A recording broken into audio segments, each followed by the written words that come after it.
여자 교수입니다. 하버드대학 경영대학원입니다. 이분이 스포츠 운동을 아주 좋아하는 것 같습니다.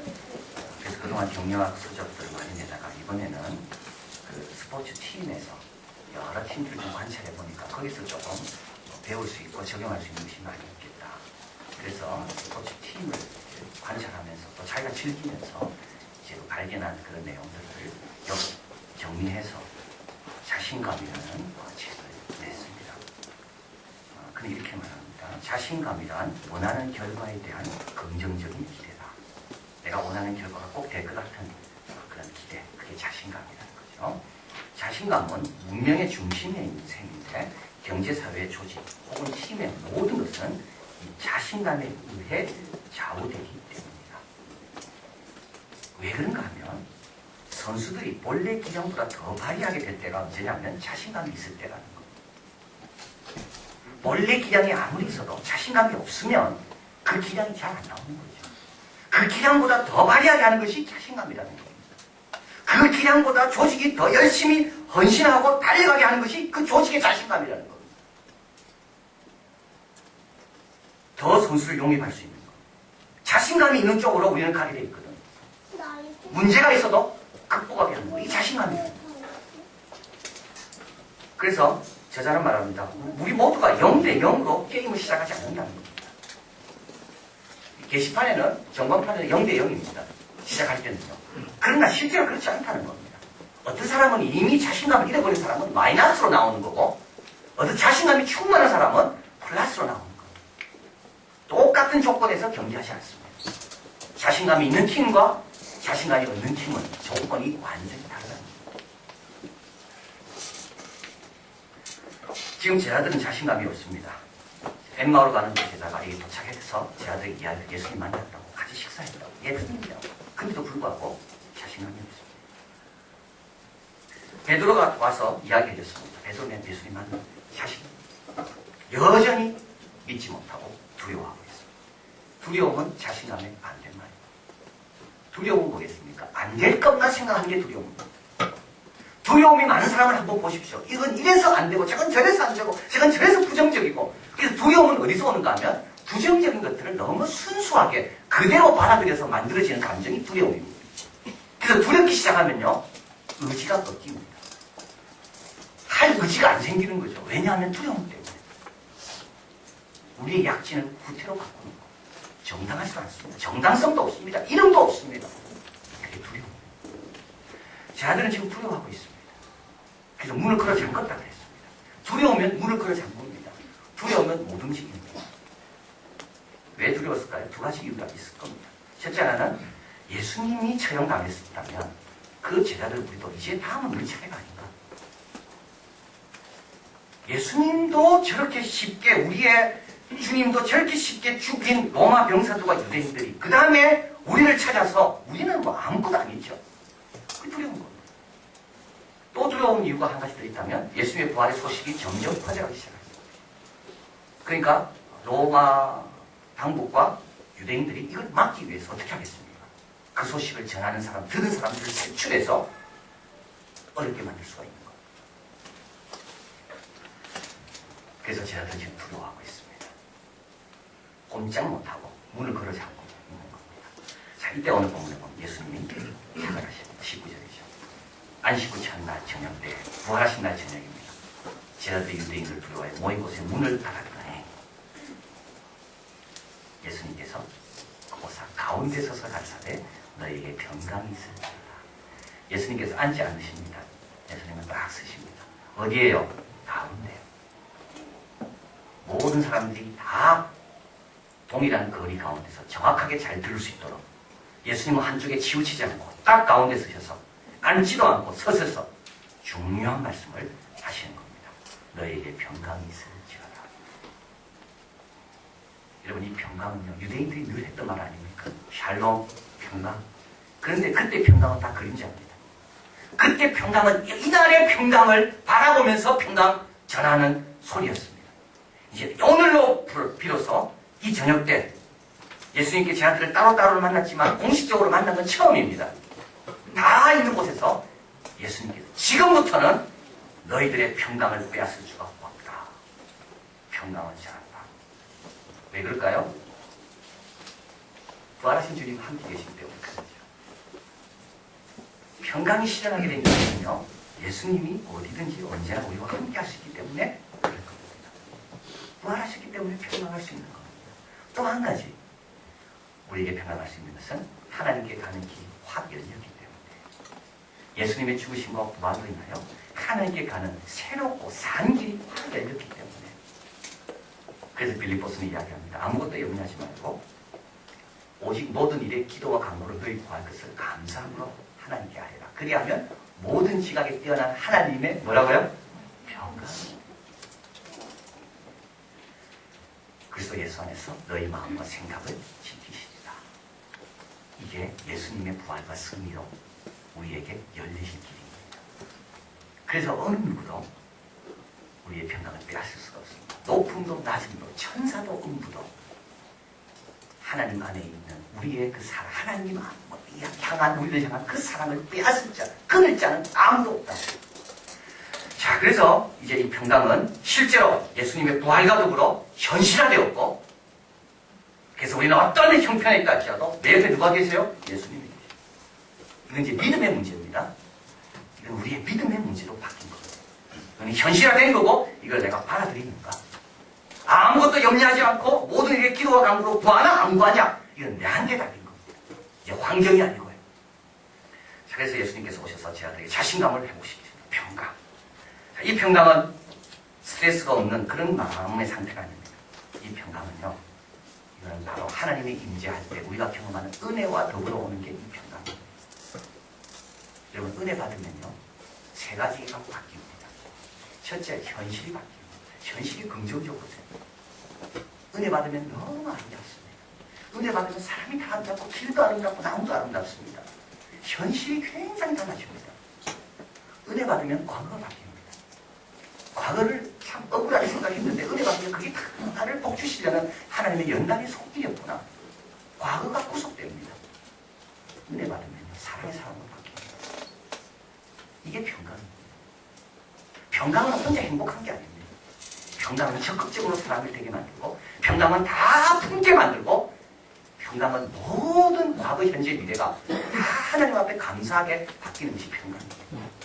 자, 그래서 평강과 항상 함께 오는 단어가 하나 있는데 그게 은혜입니다. 은혜는 하나님의 임재 아닙니까? 이 하나님의 임재 가운데 우리가 경험하는 게 은혜라면 그 은혜가 있는 곳에 항상 평강입니다. 근데 그것은 예수님의 죽음과 부활로 실현되었다. 그래서 예수님께서 오늘 두 번이나 이야기하시죠. 21절 가볼까요? 예수께서 또 가라사대 너희에게 평강이 있을지어다. 두 번이나 예수님께서 말씀하는 겁니다. 자, 그리고 나서 예수님께서 21절 후반부에 같이 읽을까요? 아버지께서 나를 보내신 것 같이 나도 너희를 보내라. 참으로 중요한 말씀을 하십니다. 예수님은 이 말 하시면서 앉을 수가 없습니다. 너무 중요한 말이기 때문에.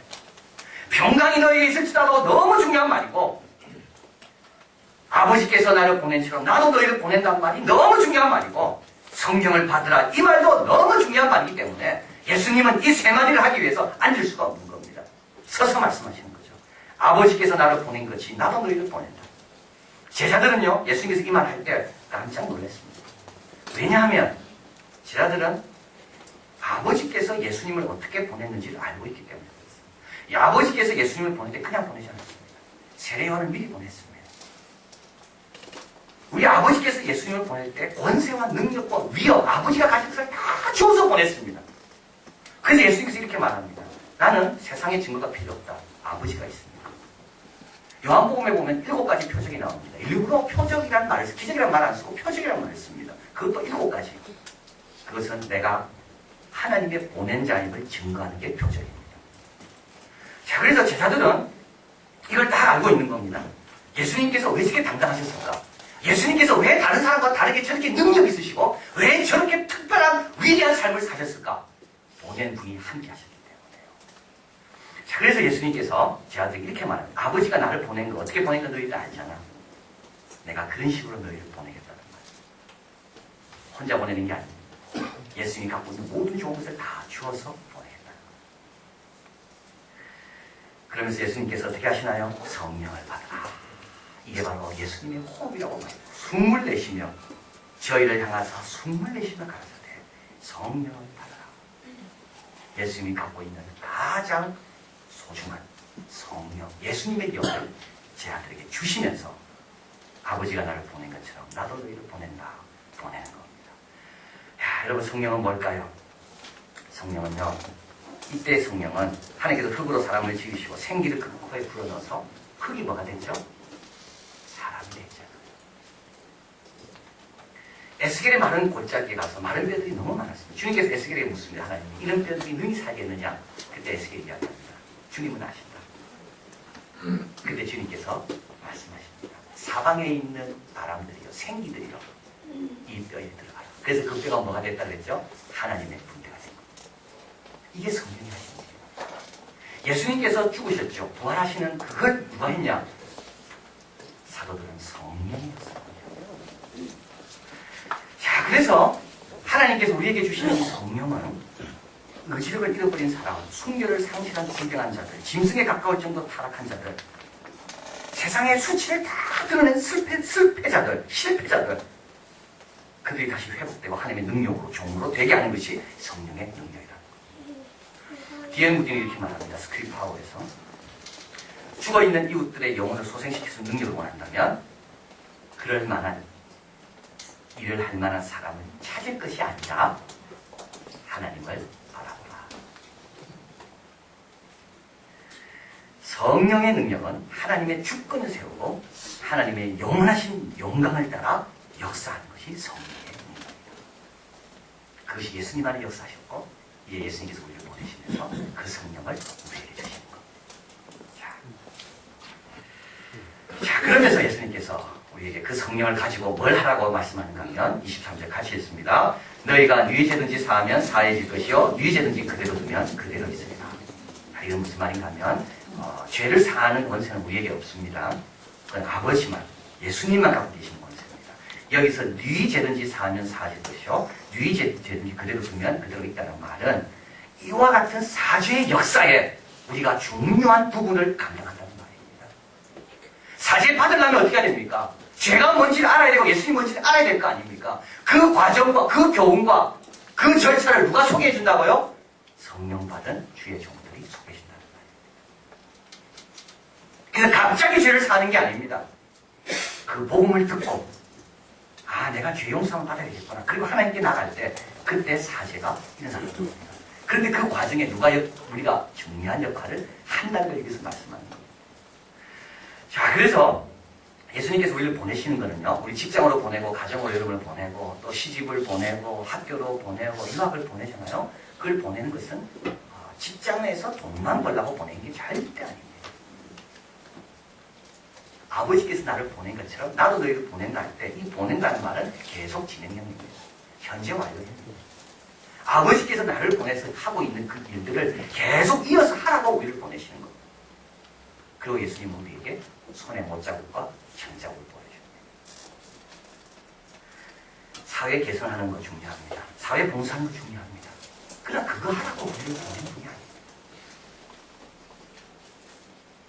모든 사람이 구원을 얻고 진리에 이르도록 한 사람도 멸망에 이르지 않도록 사죄의 역사를 이루고 우리를 보내신 겁니다.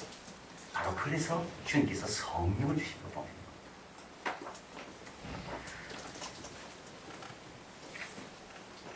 나니아 연대기라는 책이 있습니다. C.S. 루이스가 적은 판타지 소설입니다. 반지의 제왕은 잘 알고 있죠. 그를 적은 톨킨, 질투할 정도로 또 톨킨과 이 C.S. 루이스는 아주 친했습니다. 세계 3대 판타지 소설로 인정받는 작품이 이 C.S. 루이스가 적은 나니아 연대기입니다. 여러분 혹시 영화 나온 거 보신 분이 있는지 모르겠는데 그 영화하고는 이 책은 질적으로 다릅니다. 이 책을 읽으셔야 됩니다. 총 7권으로 되어 있는데요. 영국 아이들이 마법으로 나니아라는 나라에 들어가 마녀와 싸우고 독재와 파도와 혹은 두려움과 거짓과 싸우는 그 이야기가 나오고 그 순간마다 아슬란이라는 터키 말인데 이 아슬란은 사자입니다. 이 모험의 주관자, 나니아를 창조한 자, 정욕과 사랑이 넘치는 이 진정한 세계의 모든 창조물을 다 만나게 하는 위대한 사자 아슬란이 도와주는 이야기가 바로 나니아 이야기입니다. 이 아슬란은 예수님이고 하나님입니다. 결국 이 나니아도 멸망합니다. 종말을 맞이하게 되고요. 그리고 진짜 나니아, 더 좋은 나니아, 나니아의 좋은 것만 있는 영원한 나니아, 그 나니아로 드러난다는 것이 이제 이 책의 결론입니다. 마지막 전투 이야기가 바로 이 결론 부분이고 가장 뛰어난 내용이라고 그러고요. 또 가장 기독교적이고 우리에게 도전이 되는 내용이 참으로 많이 있는 것이 이 7권입니다. 마지막 전투. 이 마지막 전투에서 계속 반복해서 나오는 단어가 하나 있다면 종말을 가면 갈수록 전투를 다 끝내고 이제 아슬란의 부름을 들으면서 이제 이동을 하게 하는데요. 이동하는데 그 이동하면서 계속 반복해서 들었던 말이 하나 있는데 그게 뭐냐면 더 높은 곳으로 더 깊은 곳으로 가라는 말입니다. 다가 서쪽으로 움직입니다. 왜 서쪽으로 움직이는가? 더 높은 곳으로 더 깊은 곳으로 가라고 소리친 아슬란의 말이 서쪽으로 가라는 말로 들렸기 때문에 다고리경이 말합니다. 나니아는 시작과 끝이 있다. 그리고 우리가 만나게 될 곳은 영원한 진짜다. 그래서 나니아가 끝났다고 슬퍼하지 마라. 옛날의 중요한 것들과 착한 청조들은 이 문을 통해 진짜 나니아 보면 다 만날 수 있으니까. 굉장히 신학적이죠. 여러분 아까워하지 마. 이 좋은 건 다 하늘 날아가면 다 있다는 겁니다. 단 더 높은 곳, 더 깊은 곳으로 가는 데만 신경 써라. 웅덩이가 나타났습니다. 거대한 폭포 소리가 천둥 소리처럼 귓가를 때립니다. 독수리가 높이 위로 나르면서 소리칩니다. 멈추지 마라. 웅덩이가 있다고 멈추지 마십시오. 더 높은 곳으로, 더 깊은 곳으로. 거대한 황금문이 그들을 가로막고 있습니다. 감히 누가 들어갈 수 있을까요? 웅장한 나팔 소리가 들리니 갑자기 황금문이 저절로 열립니다. 그리고 이 나니아의 마지막 왕은 자기 아버지를 만납니다. 그 아버지는 싸우다가 부상을 입고 괴로운 가운데 죽었는데 그때 만난 아버지는 정원을 노리며 자기와 함께 놀아줬던 가장 아름다운 아버지의 모습으로 만나는 겁니다. 더 신학적이죠. 여러분 부모님, 우리가 먼저 가신 부모님을 만날 때 어떻게 만날까요? 몇 살의 부모님을 만날까요? 우리가 그런 질문을 하지 않습니까? 내 아이를 만날 때 몇 살의 아이를 만날까요? 최고로 아름다운 그 모습, 최고로 아름다운 그 추억의 그 나이, 그대로 만나는 거예요. 방금 문 안에 들어왔습니다. 보니까 바깥에서 짐작인 것보다 훨씬 크다는 사실을 알고 다 깜짝 놀랍니다. 아니 바깥에서 보기보다 훨씬 크네요. 나니아와 쭉 동행했던 톰스 씨가 말합니다. 물론입니다. 이 사람들과 동행했던 더 높은 곳, 더 깊은 곳으로 들어가면 점점 더 커집니다.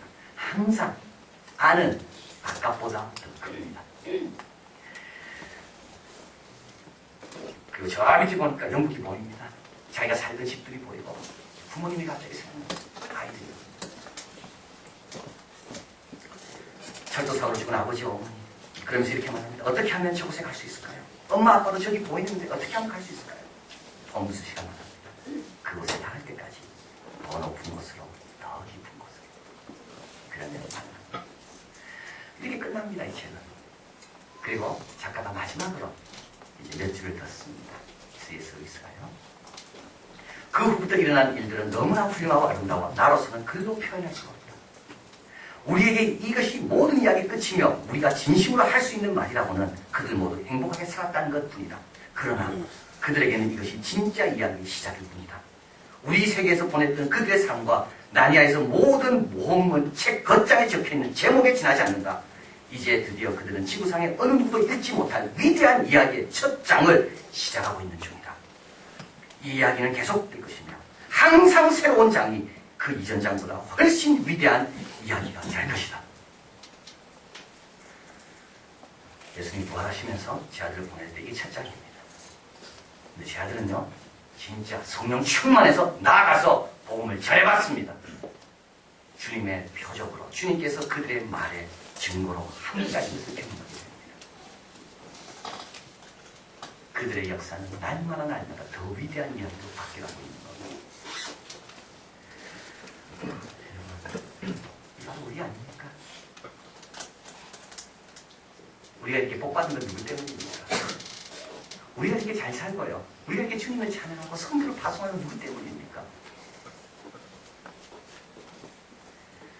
아버지께서 나를 보낸 것처럼 나도 너희를 보낸다. 그 보냄받은 사람이 이곳에 복음을 들고 왔기 때문에 우리가 이렇게 위대한 이야기의 주인공이 된 겁니다. 그런데 여기서 멈추면 안 됩니다. 우리도 또 다른 더 위대한 이야기를 향해서 더 깊은 곳으로, 더 높은 곳으로 나가야 됩니다. 제자들은 감옥에 갔지만 보냄받은 바를 대로 행동하기 위해서 평강을 있었습니다. 사방으로 우겨싸움을 당했지만 그들은 낙심하지 않았습니다. 겉사람은 고패해졌지만 그러나 그들은 속사람이 날로 새로워졌습니다. 이런 뭐가 들었습니다. 더 위대한 이야기를 향해서 더 높은 곳, 더 깊은 곳으로 들어가야 됩니다. 이거는요, 영혼을 구원하는 문제입니다. 우리 모두가 누가 주지 않았더라면 복음을 받지 못했던 사람들입니다. 누군가 용기를 가지고 우리에게 와서 주님에 대해서 이야기해 줬기 때문에 우리가 그걸 듣고 우리의 이야기를 바뀌게 된 사람들이 우리입니다. 우리도 어떻게 해야 되나요? 예수님 말씀하십니다. 아버지가 나를 보낸 것처럼 성령의 능력과 권능을 가지고 너희를 보내니까 아무 두려워하지 말고 죄사하는 놀라운 소식들을 사람들에게 전해라. 직장에서도 가만히 있지 말고, 가정에서도 가만히 있지 말고, 사회에서도 가만히 있지 말고. 우리 하나님은 가만히 있는 자의 하나님이 아니라 하나님을 부끄러워하지 않는 용기 있는 자의 하나님이에요.